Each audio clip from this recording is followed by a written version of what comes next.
il y a eu, et il y a encore au Japon, une tradition où le charpentier est à la fois le charpentier, même à la limite l'exploitant forestier, le charpentier, l'ingénieur et l'architecte. En tout cas pour la construction des maisons, même grandes. Et petit à petit, au cours de l'histoire de l'Occident, sont apparues des scissions. Et la plus flagrante, c'est au milieu du 19e siècle, où d'un côté, il y a eu les ingénieurs qui ont commencé à se former, et puis il y a eu les architectes qui se sont séparés des ingénieurs, et les artisans, on peut dire que le summum de cette culture artisanale, elle a été très bien répertoriée et cataloguée par Diderot, dans l'encyclopédie de Diderot, en fait, a commencé à décliner au moment de la révolution industrielle. Et là, les choses ont commencé à s'éparpiller.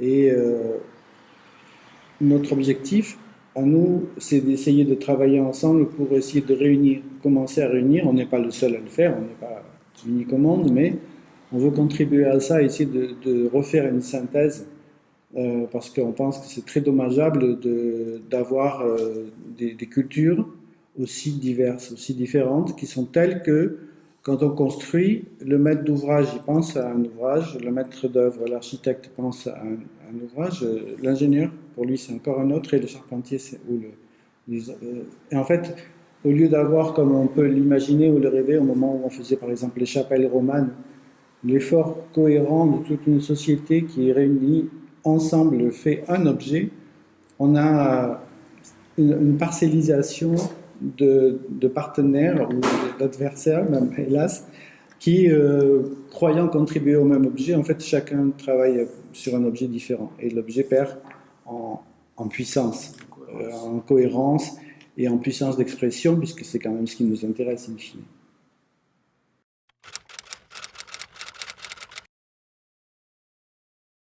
Prendre soin d'une ressource, ça ne consiste pas à la regarder. Ça consiste, même si on a un esprit contemplatif comme je l'ai, ça consiste à savoir l'utiliser au mieux. Qu'une forêt qu'on se contenterait de regarder, elle ferait que vieillir et à la fin, elle va simplement crouler parce que les arbres ils vont mourir de vieillesse comme nous on meurt de vieillesse. Et à un moment, il faut renouveler la forêt, il faut planter. Et c'est ce que nous ne faisons pas assez en France.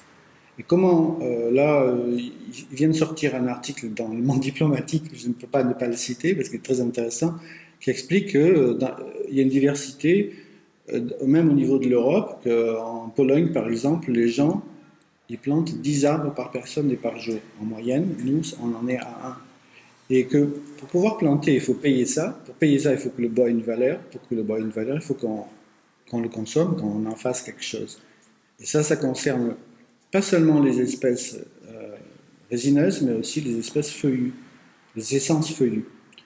Et donc, un de nos objectifs, et c'est ce qu'on a fait déjà sur un projet avec Adela en Corse, à Corte, c'est d'utiliser les essences locales, mais pas seulement les magnifiques pins lariche qui sont là-bas vraiment des arbres d'une robustesse et d'une beauté aussi incroyable, mais aussi le châtaignier, chacun pour ses capacités.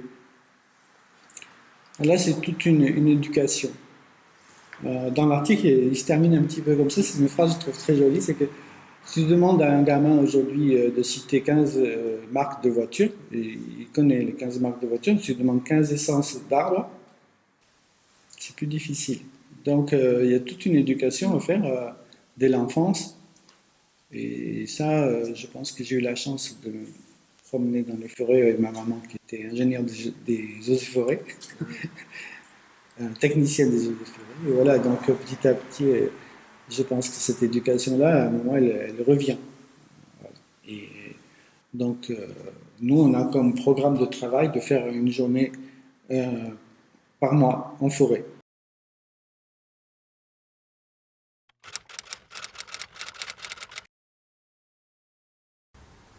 Il faut faire un peu abstraction de la dimension technique des choses. Parce que c'est un des enseignements du Japon. Moi, quand j'y suis allé, j'ai trouvé quelque chose qui est tout à fait une autre culture, qui est une culture très très sensuelle, qui est vraiment de l'ordre du toucher. des grains. Et en fait, c'est ça qui est intéressant dans le bois. Pour prendre des exemples, sur la passerelle de la Restonica, le bois il est brut de Syrie et le jeu de la lumière rasante sur un bois, tout de suite c'est quelque chose qui enflamme l'imagination et qui nourrit vraiment les yeux et l'âme. Mais pour reprendre notre exemple un peu plus technique, et qui vient sur cet usage des bois locaux, j'ai eu à faire à un moment une boule qui était une boule de 18 mètres de diamètre, qui est une maison d'éducation sur l'énergie solaire, puisqu'elle vient faire la porte d'entrée d'un immense champ de panneaux photovoltaïques vers Toul.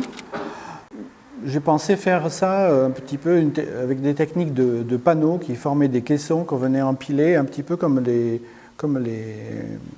blocs d'un igloo, ou comme les pierres qui viennent faire le dôme de Brunelleschi, un petit peu.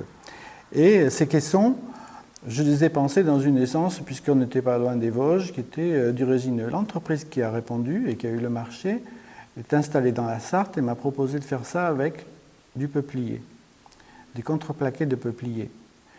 Et le résultat, il est absolument bien plus beau que celui que j'avais imaginé moi, parce que le peuplier, il a des couleurs très chatoyantes, très douces. Et à un moment, on est débordé aussi, on pense les choses, on les imagine. Et puis, au lieu que le fait de devoir utiliser le bois local soit une contrainte, c'est une richesse. Tout d'un coup, arrive la feuille de peuplier et ben oui, et donc en fait, l'éventail des différentes essences que nous avons en France, sans aller chercher aucune essence exotique, est largement suffisant pour pouvoir déployer toute une gamme de couleurs, de touchés, d'ambiance, et on n'a aucun mal à le faire.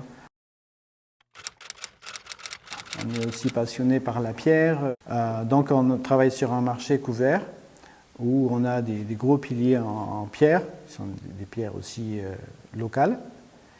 Et nous trouvons que ça peut être de très belles alliances. Mais le problème, c'est bien sûr, là, il y a une vraie contrainte, c'est de faire accepter par la société aujourd'hui telle qu'elle est devenue, avec ses blocages, ses crispations réglementaires, de faire accepter des choses qui tenaient de l'évidence jusqu'il y a 150 ans. Comme l'a très bien dit Nervi, qui a fait toutes les merveilles que nous savons, en fait, patatras. Maintenant qu'il y a une science des matériaux, il va falloir qu'on justifie ce qu'on fait très bien sans cette science-là. Et c'est Luigi Nervi qui dit ça, c'est pas rien. Voilà.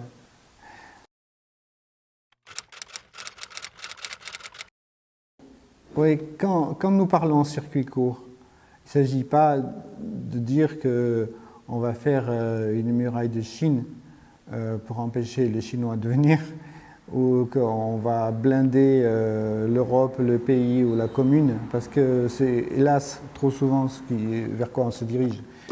Il ne s'agit pas de se fermer au monde. Il s'agit simplement de se dire que en nourrissant notre identité dans chaque endroit, on devient beaucoup plus sûr de cette identité et que du coup, on a beaucoup moins peur des autres et on peut commencer à les apprécier. Donc, moi, je pense que cette utilisation de circuits courts qui se justifie de manière tout simplement écologique parce qu'on va dépenser moins d'énergie, on va moins polluer. La moitié de la pollution, c'est dû au transport des matériaux. Donc c'est énorme. Ça veut dire, si on dit qu'on ne transporte plus les matériaux, qu'on on les prend là et là, on va gagner énormément d'énergie et de pollution aussi, pas seulement d'énergie. Donc cette idée de circuit court, ce n'est pas quelque chose qui doit nous bloquer, mais au contraire nous libérer paradoxalement. Je me suis penché beaucoup, quand j'étais étudiant, je me suis beaucoup intéressé aux musiques dites traditionnelles. Et parce que c'est une chose qui m'a toujours intéressé, c'est la richesse, le côté savant des cultures populaires, que ce soit dans la musique, dans la littérature et bien sûr dans l'architecture. Et quand on dit musique traditionnelle, ça veut dire ce qui est rapporté, la musique qui passe de bouche à oreille. Et cet été, j'étais en Sardaigne et je suis allé voir un vieil ami. Et ce vieil ami, il faisait de la musique, il fait toujours de la musique traditionnelle sarde.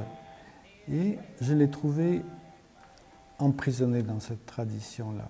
C'est-à-dire, il était un peu comme il avait petit à petit construit une nourraque dans laquelle il s'était enfermé. Et donc, ça m'a amené à me pencher sur qu'est-ce que c'est l'étymologie du mot tradition. Et bizarrement, tradition, ça vient de tradere, et tradere, c'est échanger. Mais en fait, le trader, ben, il est dans la même étymologie, et la trahison, ça est aussi dans la même étymologie, paradoxalement. Et alors, le paradoxe, je l'ai retourné un peu comme un ruban de Möbius en disant finalement, une tradition, il faut la faire évoluer. Il faut qu'elle bouge, sinon elle meurt. Et donc, il faut trahir la tradition pour qu'elle vive.